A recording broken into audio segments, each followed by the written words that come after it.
أهلا ومرحبا بكم يا أصدقائي في السلسلة الجديدة بوبي فيشر أسطورة الشطرنج. فيشر لاعب عظيم وبطل للعالم من سنة 1972 وحتى 75 عندما اعتزل الشطرنج، وخلال مسيرته كان له أدوار رائعة. وفي هذه السلسلة هنشوف بعض أدواره.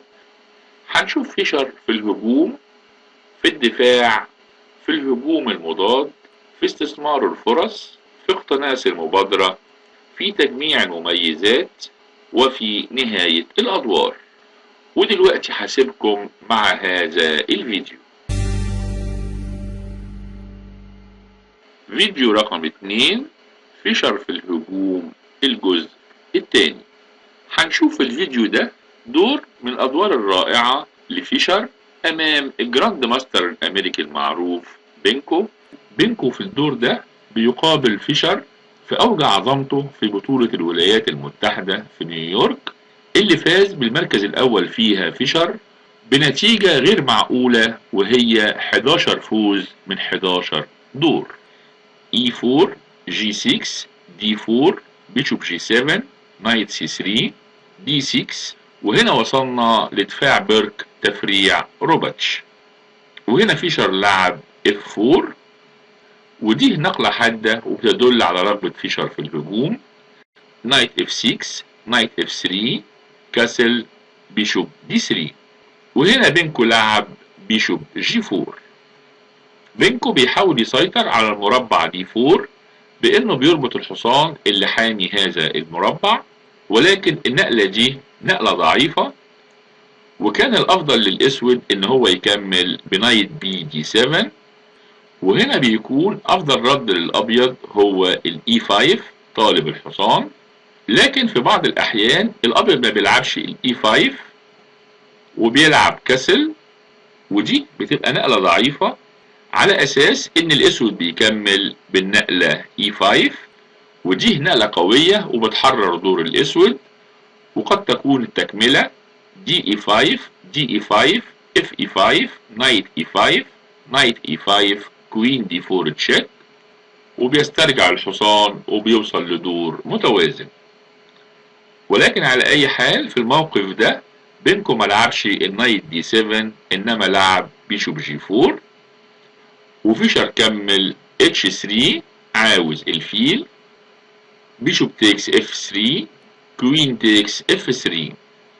فيشر بيعلق على النقلة دي وبيقول ان هو سمع ان احد المدربين وهو بيشرح الدور ده لبعض المبتدئين وبيقول لهم ان الاسود لما كسر الحصان هنا جعل الابيض يضع مكانه قطعة اخرى، بينما اختفى الفيل الاسود، ولذلك فان التكسير ما كانش في صالح الاسود. وفيشر ابدأ اعجابه بهذا التعليق. على اي حال الدور كمل بنايت سي 6 بيشوب اي 3 اي 5، والابيض كمل بدي تيكس اي 5. لو الابيض ما اخدش ببيدق الدي واخد ببيدق الاف اف تيكس اي 5، هتبقى دي نقلة سيئة لان الاسود هيكمل دي اي 5. ودلوقتي الابيض لو لعب دي 5 الاسود هيرد بنايت دي 4 عاوز الوزير، وبعد كوين اف 2 الاسود هيلعب النقلة القوية سي 6 عاوز يصفي الوسط، والاسود حرر دوره. ولكن على اي حال الابيض هنا اخد ببيدق الدي دي تيكس اي 5 دي تيكس اي 5 اف 5. الابيض بالنقلة اف 5 بيهدد ان يلعب جي 4 وبعديها جي 5 ويطرد الحصان من مربع اف 6، والاسود كمل جي تيكس اف 5 كوين تيكس اف 5. فيشر اخد البيدق بالوزير، لانه لو اخد البيدق ببيدق الاي اي تيكس اف 5 الاسود بيرد بنقلة قوية اي 4، وبكده الاسود بيضحي ببيدق في سبيل اخلاء المربع اي 5، لان بعد نايت تيكس اي 4 الاسود بيلعب نايت اي 5 عاوز الوزير وعاوز الفيل، والاسود اصبح له المبادرة امام تخلفه ببيدق. ولذلك في الموقف ده فيشر اخد بالوزير كوين تيكس اف 5، وكمل الدور نايت دي 4 عاوز الوزير. وفيشر بيعلق على النقلة دي وبيقول ان بينكو بيضحي ببيدق في سبيل ان يبعد الوزير الابيض عن موقعه المسيطر على الاف 5، لكن دي مش افضل نقلة عند بينكو، والنقلة الافضل ان هو يلعب كوين دي 7 ويحاول يكسر الوزيرين، رغم ان بعد كوين تيكس دي 7 نايت تيكس دي 7 نايت دي 5 طالب بيدق السي 7 روك اف سي 8 بيشوب بي 4. الابيض مازال مسيطر على الموقف، لكن هذا الموقف افضل من اللي حصل في الدور. على اي حال في الموقف ده بينكو كمل نايت دي 4 وسايب بيدق الاي 5، وفيشر لعب كوين اف 2. فيشر بيقول هنا ان فضل ان يلعب الكوين اف 2 بدل ما يخش في المغامرة اللي هياخد فيها بيدق كوين تيكس اي 5، لان الاسود هيرد نايت جي 4 عاوز الوزير بالحصان والفيل. وهنا فيشر كان هيضحي بكوين تيكس جي 7 تشيك، كينج تيكس جي 7، اتش تيكس جي 4. وهنا الاسود عنده اكتر من رد، ممكن يلعب روك اي 8 والابيض بيكمل كاسل لونج روك اي 6، وهنا الابيض بيلعب اي 5 وبيهاجم مربع الاتش 7 بالرخ والفيل، والابيض عنده هجوم قوي بيعوضه عن تخلفه المادي. وايضا في الموقف ده ممكن الاسود يكمل بنايت اي 6 ويكمل التفريع اي 5 عاوز بيدق الاتش 7 روك اتش 8 بيشوب اتش 6 تشيك كينج جي 8.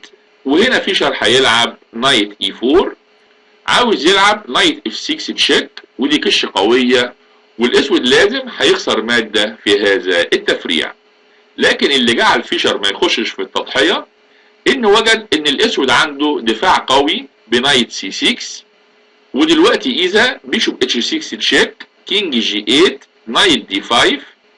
الاسود بيلعب روك اي 8 بفكرة لعب نايت اي 5 مع السي 6 ويطرد الحصان، وهجوم الابيض هيتوقف والابيض مازال متخلف ماديا. ولذلك في الموقف ده فيشر فضل ان هو يلعب كوين اف 2 والدور كمل نايت اي 8. والاسود رغم ان هو مازال بعيد عن التهديدات الكبيرة، لكن موقفه السلبي ممكن نطلق عليه ان هو موقف نصف حرج. وربما بينكو في الموقف ده كان بيفكر بدل ما يلعب النايت اي 8 ان يلعب نقلة زي سي 5 والابيض بيكمل ببيشوب جي 5 كوين دي 6 كاسل لونج، ومازال الابيض مسيطر والاسود بيحتاج للعب مضاد. ربما افضل نقلة بدل النايت اي 8 ان الاسود يلعب نايت دي 7 والتفريع بيكمل كاسل لونج نايت سي 6 كينج بي 1 بفكرة ان هو يرجع بالحصان الى مربع اي 2 وبعدين يلعب سي 3 ويطرد الحصان الاسود من موقعه الممتاز. على اي حال الاسود في الموقف ده لعب نايت اي 8 وكمل الدور كاسل. فيشر بيقول ان هو فكر بدال التبييت القصير ان يلعب كاسل لونج وبعد نايت دي 6 يلعب نايت اي 2 ويبدأ في تقديم بيادق جناح الملك ويهاجم. لكن هو فضل في الموقف ده ان يلعب تبييت قصير على اساس ان التبييت في جناح الملك بيجعل الملك الابيض اكثر امانا، لكن عيوب هذا الاختيار ان تقديم بيادق جناح الملك في هذه الحالة اصبح اكثر خطورة على الملك. على اي حال الاسود كمل نايت دي 6. النقلة دي نقلة حادة جدا والاسود بيحاول يعمل لعب مضاد، لان الحصان الاسود على دي 6 بيدعم تقديم بيدق الاف 5 وايضا بيدعم لعب سي 5 سي 4. يعني مثلا لو الابيض لعب نايت اي 2 الاسود بيلعب اف 5 والاسود اصبح له لعب مضاد. وكذلك لو الابيض لعب نايت دي 5 ودي هتكون نقلة سيئة، الاسود هيكمل برضه باف 5 عاوز يفتح العمود اف على الوزير، والابيض لو لعب بيشوب تيكسي دي 4 الاسود هيلعب بكل بساطة اف تيكسي اي 4 عاوز فيل دي 3 وعاوز فيل دي 4 وعاوز الوزير اللي على الاف 2، والاسود عاد مرة اخرى للدور. ولذلك فيشر رد على النقلة نايت دي 6 بانه لعب كوين جي 3، ودي نقلة قوية. وفيشر بيقول برضه ان ممكن بدل ما يلعب الكوين جي 3 ممكن يلعب نقلة زي جي 4، والنقلة جي 4 بتشترك مع النقلة كوين جي 3 في انهم بيمنعوا فكرة الاسود بلعب اف 5 لانها دلوقتي هتبقى نقلة سيئة. على اي حال الابيض هنا اختار ان يكمل بكوين جي 3، وقلنا ان دي نقلة قوية، والاسود رد بكينج اتش 8.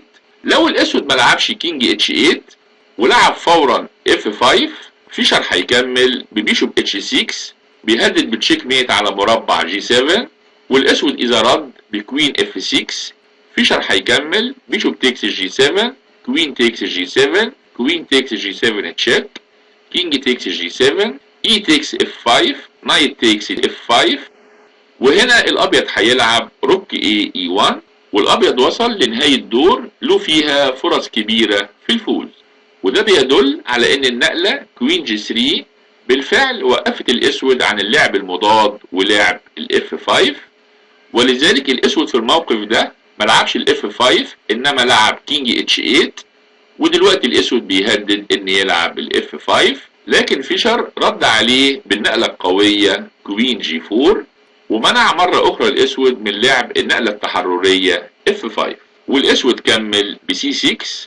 وفيشر بيوصف النقلة دي بانها نقلة سلبية للغاية، وان المفروض على الاسود بدل ما يلعب السي 6 يحاول يلعب النقلة النشيطة سي 5 بالتهديد بلعب السي 4، رغم ان الابيض هيرد عليها ببي 3 وهيمنع النقلة سي 4. والاسود هنا ممكن يلعب روك سي 8 والابيض بيرد بنايت دي 5، وما زالت للابيض اليد العليا في الدور. لكن على اي حال الاسود في موقف افضل من اللي وصل له في الدور. اذا بعد فيشر ما لعب كوين جي 4 الاسود رد بسي 6 اللي قلنا عليها نقلة سلبية، وفيشر رد بالنقلة كوين اتش 5. فيشر دلوقتي بيهدد ببيشوب تيكس دي 4، اي تيكس دي 4، اي 5، عاوز الحصان وعاوز تشيك ميت على المربع اتش 7، والاسود دافع بكوين اي 8، ودي نقلة سيئة. الاسود كان بدل ما يلعب الكوين اي 8 لازم يلعب يا اما السي 5 او يلعب النايت اي 6، لكن هو ما لعبش النايت اي 6 ولا لعب السي 5 ولعب كوين اي 8. وفكرة الاسود من لعب كوين اي 8 هتظهر بعد عدة نقلات، لكن على اي حال حاليا الابيض كمل بيشوب تيكس دي 4 والاسود لعب اي تيكس دي 4 عاوز حصان سي 3، ودلوقتي الابيض بيهدد ان يلعب الاي 5، لكن لو لعبها فورا هيبان دلوقتي فايدة لعب الاسود كوين اي 8 لان الاسود هيرد بالنقلة القوية اف 5 عاوز يكسر الوزيرين وهجوم الابيض انتهى. لكن فيشر الخبيث ما لعبش الاي 5 فورا انما لعب نقلة قوية جدا وبتعتبر من اقوى النقلات الهجومية في التاريخ. هسيبكم لبضعة ثواني تفكروا في نقلة فيشر القادمة. فيشر في الموقف ده لعب روك اف 6، نقلة رائعة وقوية. فايدة النقلة دي ان هي بتمنع الاسود من تقديم بدء الاف، ودلوقتي الابيض بيهدد بالفعل ان يلعب اي 5 بتشيك ميت على المربع اتش 7، والاسود ما عندهوش اي دفاع.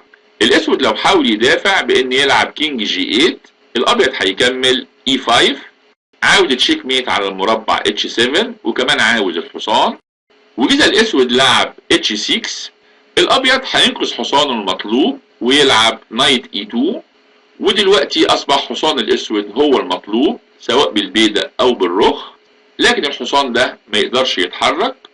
وقبل ما نحلل نقلات الحصان عاوز اقول ان الابيض لو ما لعبش النايت اي 2 واخد على الفور الحصان اللي على الدي 6 دي هتبقى نقلة سيئة، لان الاسود هيكمل كوين تيكس اي 5، ودلوقتي الاسود عاوز الرخ وعاوز الحصان وعاوز الوزير، وافضل نقلة عند الابيض ان يلعب كوين تيكس اي 5 والاسود بيكمل بيشوب تيكس اي 5 وما زال عاوز الرخ وعاوز الحصان، والاسود هتتجدد اماله مرة تانية في الدور. ومن هنا بتيجي اهمية النقلة نايت E2. ودلوقتي الابيض بالفعل عاوز الحصان سواء بالرخ او بالبيدق، لكن الحصان ده مش ممكن يتحرك لانه حامي المربع الحيوي F5. يعني مثلا لو الاسود لعب نايت B5 الابيض هيكمل بكل بساطة كوين F5 عاوز تشيك ميت ملهاش اي دفاع على المربع H7. واذا الاسود دافع ببيشوب تيكس F6 الابيض هيكمل بكل بساطة كوين تيكس H6 عاوز التشيك ميت على المربع H7 والاسود ما عندهوش اي دفاع كافي. ومن هنا بتيجي عظمة فيشر ونقلته الخالدة روك F6.